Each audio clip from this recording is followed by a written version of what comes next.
Yesterday, August 6th, marks the 66th anniversary of the bombing of Hiroshima. This Tuesday, August 9th, will be the anniversary of the bombing of Nagasaki.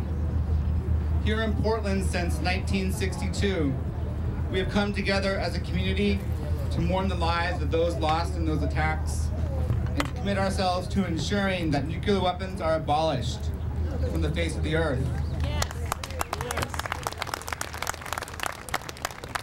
And today we're also remembering Fukushima, Japan, and reminded that we must seek alternatives to nuclear power.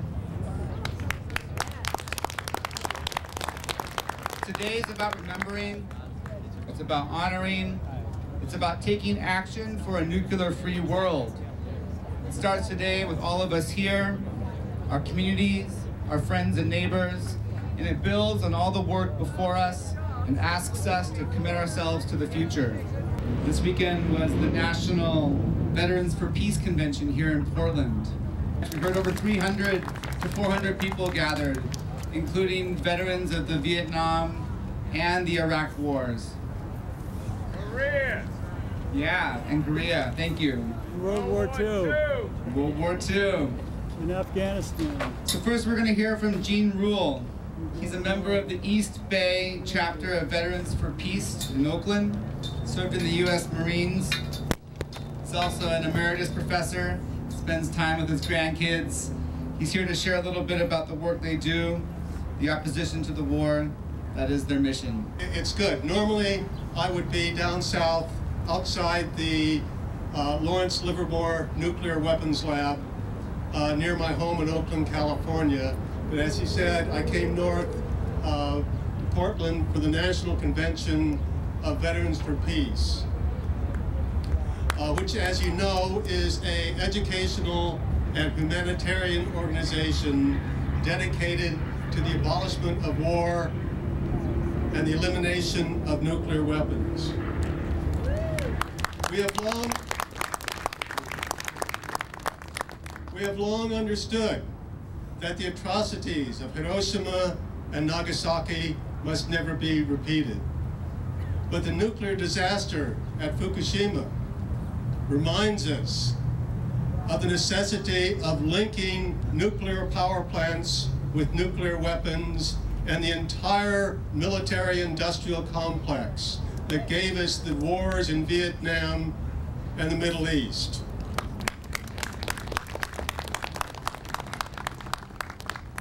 At our business meeting yesterday, Veterans for Peace passed 2 no-nukes resolutions.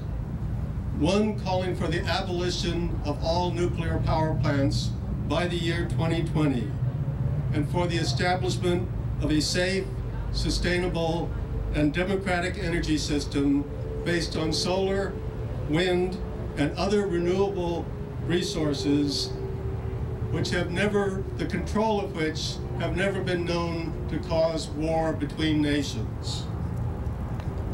The second resolution endorses the call of Mayors for Peace and other organizations for the complete elimination of nuclear weapons by the year 2020, which we feel is a practical and achievable goal.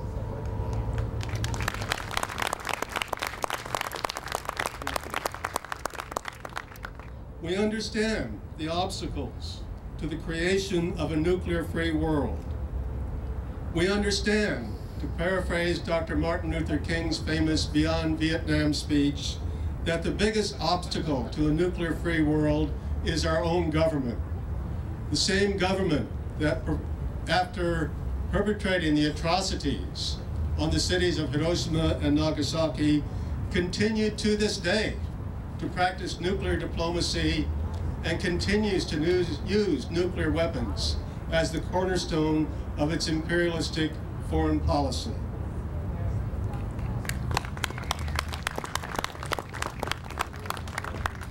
We also understand that there are powerful economic interests, often called the merchants of death, which profit from nuclear weapons, nuclear power plants, and the rest of the military complex.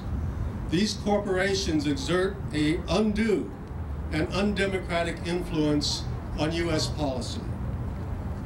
Thus, like the war in Vietnam, our addiction to nuclear weapons and nuclear power plants is, as Dr. King might put it, but a symptom of a far deeper malady within the American spirit. It is time that we heed Dr. King's call for a radical revolution of values.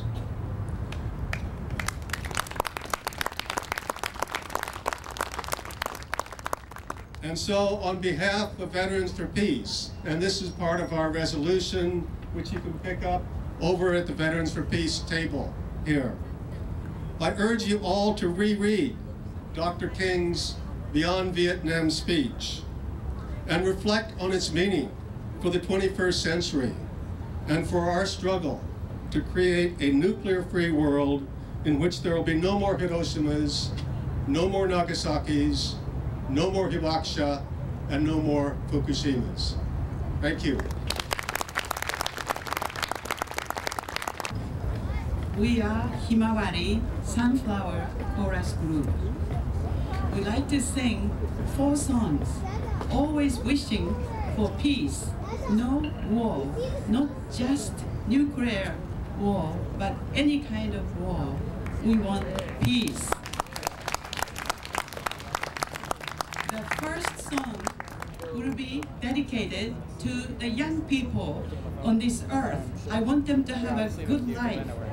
Therefore, we are going to sing these young people who are wishing to take off in this world.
People living with the effects of toxic radiation poisoning